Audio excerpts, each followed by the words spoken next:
product all of us have heard about and many of us have been waiting for are smart glasses, and now it's finally going to be a reality. In this video, I'm going to tell you why many of you are going to want to buy them in 2022. I'm also going to talk about everything we know from the leaks and rumors of the new Apple glasses, including the features they'll definitely include, others will like to see, the earliest possible release dates, and when we'll most likely actually see them. Let's start with a brief history on smart glasses. Google first released their Google Glass Explorer Edition in 2013, which were a limited edition product. Max wanted to test these out, but he couldn't because they were invite only. And not only that, if you did get the opportunity, you'd still have to pay a massive $1,500 to do so. That's because Google intended to later improve and develop them into a final product for the masses in 2014, but as you know, that never really happened as Google sort of paused the project and ended up canceling it altogether in 2015, which I'll give you my opinion why in just a sec. They had a trackpad on the side, a 720p 5-megapixel camera, and a liquid crystal silicon panel with an LED display.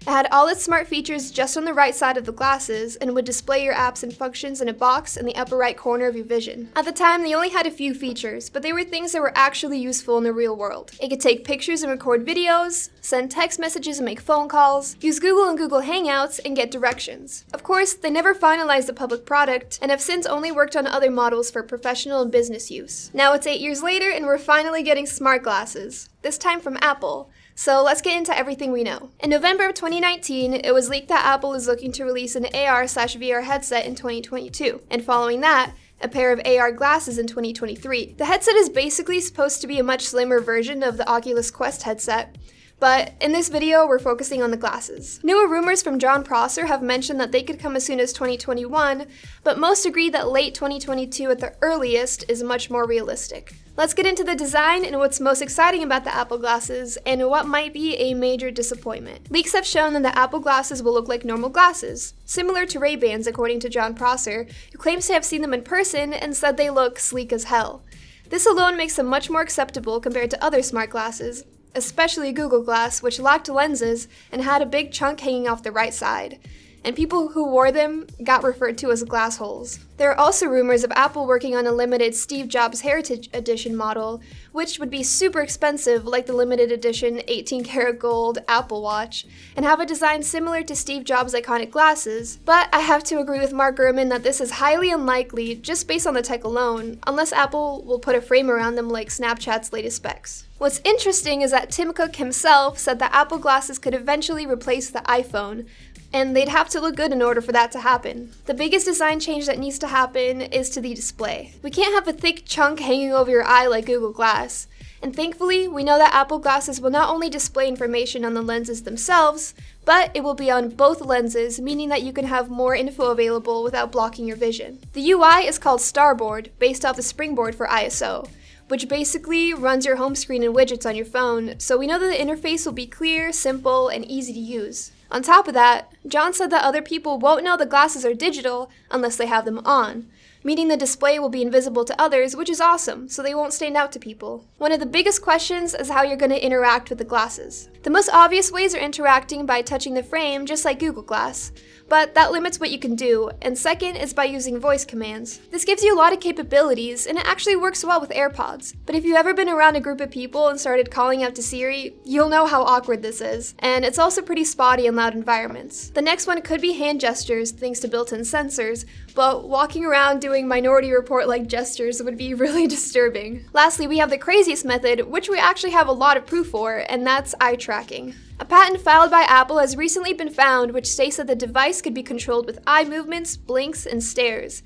And this technique provides for a more natural and efficient interface. My only concern is that if people don't see anything digital on your glasses, you'll be walking down the street with your eyes twitching everywhere, and that would be really weird. But let me know what you think and what method would work best. Before I talk about the downsides, let's cover a feature that Apple is really counting on, which was previously leaked as a new 3D sensor system. This turned out to be basically the same set of LiDAR sensors as in the new iPhone 12 Pros, and is supposed to be on the right-hand side of your glasses. LiDAR stands for light detection and ranging, and basically uses laser beams to measure distance. That's how it can be used to map rooms and also improve portrait mode photos. It's also the tech that's used in many self-driving cars, and this LiDAR scanner is the main tech surrounding the premise of AR in the Apple glasses. This means that apps can interact with the real world instead of just showing you info in the corner of the screen. For example, if you're using maps, an arrow can show up where you actually need to turn, and names of shops or your destination could show up right where it's at. It will also make things like Find My AirPods more accurate, even guiding you to their exact location. And it will do the same with things marked with Apple's upcoming AirTags. It could possibly even help you find objects like your keys if they're visible, and help with other things like identifying buttons on a car's dash, which is really cool. Another recent leaked patent talks about Apple glasses being able to automatically unlock your devices if you have them on. This is really cool, and another feature from Apple focused around efficiency with their products. Their patent included alternative options if the user doesn't want their devices to automatically be unlocked. For example, they could instead use gestures or voice commands to unlock their devices. One exciting thing is that the LiDAR scanner in the glasses could also be used to help people see better in lower light conditions. Kind of like night vision, which is awesome. But the weird thing is that there's talk of the glasses not including cameras because of privacy concerns. I understand the privacy aspect, but this doesn't really make sense for me personally, as photo and video recording were one of the coolest things about Google Glass, allowing you to capture moments in your life completely hands-free while being fully present instead of staring at a phone. On top of that, you get a really cool first-person perspective, so when you watch your videos back, it's almost like seeing it firsthand and reliving those moments. This would be one of the biggest selling points, and with these coming out in 2022 instead of 2013, the photo and video quality would be really good, although Google Glass looked great for their time already. Let me know how much having a camera would matter to you guys in the comments. And in case you're wondering, yes, you will be able to buy these glasses with an included prescription. However, a patent shows that Apple is planning on eventually implementing auto-adjusting technology into their glasses.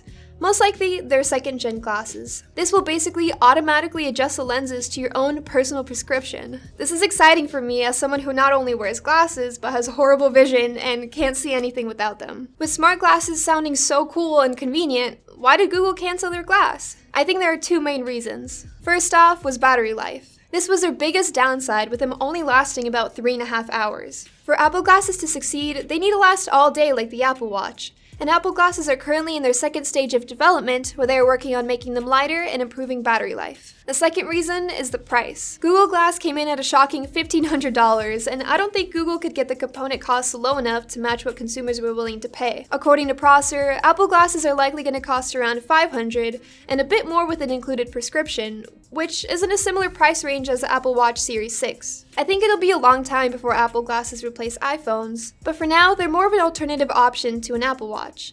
And it'll do most, if not all, the things that the watch can do without you having to raise your wrist. And because of that, I believe that Apple glasses will be a much better option, which is why a lot of people will end up buying them in 2022. Would you buy Apple glasses if they had those features for $500? Let me know in the comments below. Click that button above to subscribe and check out one of those great videos over there. This has been Angelica with Max Tech, and I'll see you in the next one.